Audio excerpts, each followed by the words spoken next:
Ever wished you could breathe life into your static Photoshop creations without jumping through complicated hoops?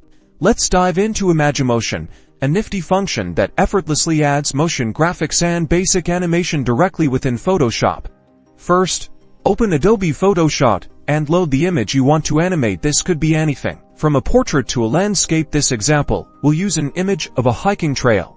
Next, navigate to the window menu at the top and select Imagemotion. This will open the Imagemotion panel, your animation control center. Don't be intimidated.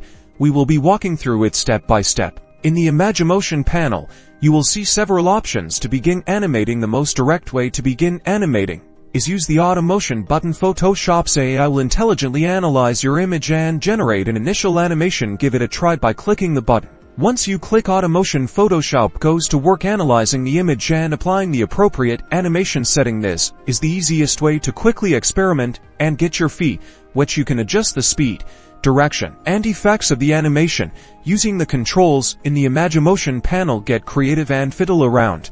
There are several variables from speed to the level of zoom. Play around with the camera position and angle to give your animation that extra flair. Think about how you can create the illusion of depth by moving different layers at varying speeds.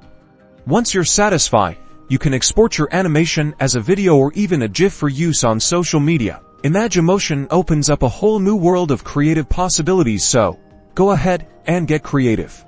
Explore how you can breathe motion within your static images, and get ready to level up your content. Keep experimenting and bring your creations to life.